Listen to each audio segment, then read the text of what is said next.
Welcome to this episode of YouTube where you may have heard that we lost our pack member Denali on Saturday, September 4th. During the day, he was up and active, and this is Kelly Godfrey, and Abby Keller was on the other side cleaning ponds. He was helping empty the water pail and certainly acting no differently than he usually acts. He and Grizzer were hanging out together. As a matter of fact, this is a great example of what's called a parallel gait. The path that those two would take on the east side was a little bit warmer than usual, so there was a little bit of panting. But by the 7 p.m. feeding program and Denali's lack of interest in the beaver carcass, it was clear that to staff that there was something wrong, and so a call to the vet and further examination did yield that he was in a quick decline. A necropsy completed that evening did identify that he had a mass on his liver that had ruptured, and there was internal bleeding. So the decision was made to euthanize at that time in the east side enclosure that he so often was a location of comfort for him. As with typical procedure, Grizzer was allowed to investigate, so that would help him kind of process. So the other question is, how do we manage Grizzer in this kind of a circumstance? And so you may have noticed with Grizzer being alone again as a 17-and-a-half-year-old. He's been alone before, but you may have noticed that we opened up a area next to the exhibit pack so they can share a fence line. And this is some video clips that were taken from the Explore.org camera just a few days ago, and picked up Grayson showing a little bit of posturing. So again, we have multiple cameras here so that we can look at different angles. We see his tail is high. He's in a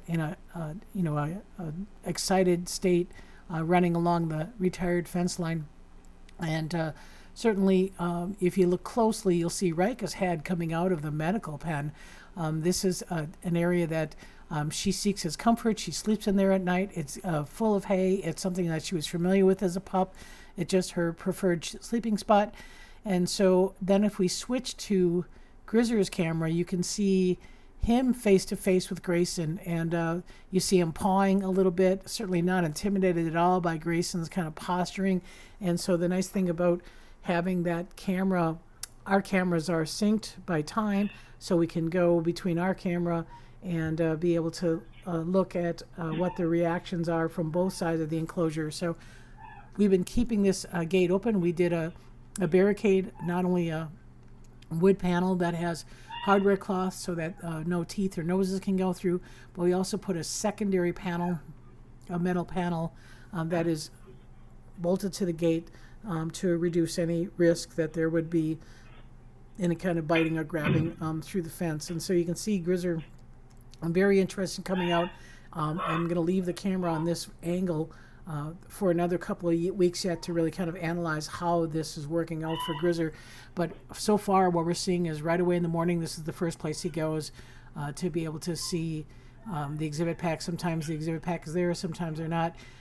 It's been Grayson who's been showing kind of the most interest at the gate and most excitement. That's a little bit unusual for us, but we do know that Rika's presence in this enclosure is changing Grayson's confidence, and is changing just really the demeanor of Grayson. But you see Grizzer is just not intimidated at all, pawing at the fence.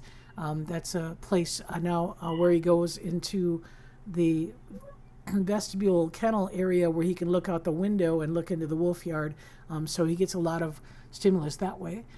So in the exhibit pack, again, Rika, it's still a transition and a work in progress. I'm trying to get her to feel comfortable. She is very comfortable around Grayson. She is not so comfortable around Axel, but we are looking for social behavior. We're looking for tail wagging. We're looking for greetings, looking for her having that opportunity to be a pup and to play. So migratory birds have been hitting the window, and that's what you see her chewing on there. But most, I think, important this week in the video is a full submission to Grayson. And so that's where we're at with Rika. And I'm going to be sharing some of Denali's highlights later on this fall as I try to process, his life here at the center and feature that in the upcoming months. So stay tuned, and we'll give you more details about when you can share with that experience. So thanks for watching.